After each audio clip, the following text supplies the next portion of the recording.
تسبیح کیجیے. جہاں تک تسبیح کرنے کا حکم ہے تو وہ نماز کے اندر بھی اور نماز کے علاوہ بھی ہمیں اس کی تاکید ملتی ہے اور اس کا بہت فائدہ اور ثواب ہے. خاص طور پر غم اور پریشانی دور کرنے کے لیے اللہ سبحانہ وتعالیٰ کی تسبیح بیان کی. فَوَّضْتُمْ إِلَيْهِ اللہ تیرے حوالے تو اس کو درست کر دے. وَأَلْجَأْتُ ظَهْرِي إِلَيْكَ اور میں نے اپنے پشت تیری طرف بنا کے لیے یعنی کہ تیرے شیلٹر میں دی. رغبتاً ورہبتاً رغبت رکھتے ہوئے بھی اور ڈرتے ہوئے بھی. لا ملجا لا ملجا منک الا الیک کوئی ملجا و ماوا نہیں, کوئی ٹھکانا نہیں, کوئی شیلٹر نہیں مگر تیرے ہی پاس.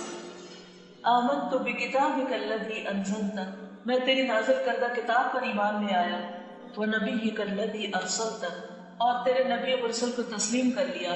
تو جو شخص یہ دعا پڑھتا ہے تو اللہ تعالیٰ اس کے لیے راستے آسان فرما دیتا ہے. آپ صلی اللہ علیہ وسلم یہ دعا پڑھ کر سوتے تو صبح بیدار ہونے پر خیر کی دعا کرتے ہیں.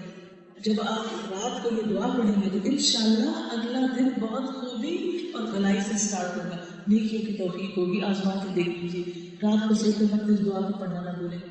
آپ یہ بھی کر سکتے کہ چھوٹے سائز کا اس کو چھپا لیں اور اس کو اپنے بیڈ سائڈ کے پاس چپکا لیں, یا اس کا کوئی اسٹیکر یا کوئی ڈیکوریشن پیس کی طرح کا لکھنے کے لیے, اور پھر ہر روز رات کو پڑھ کے سوئیے.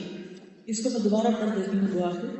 حضرت برا بن عازب روایت کرتے ہیں کہ رسول اللہ صلی اللہ علیہ وسلم نے مجھ سے فرمایا کہ جب تم اپنے بستر پر آؤ تو کہو اے اللہ میں نے اپنے آپ کو تیرے سپرد کر دیا, میں نے اپنا چہرہ بھی تیری طرف متوجہ کیا اور اپنے تمام معاملات تیری تفویض میں کر دیے.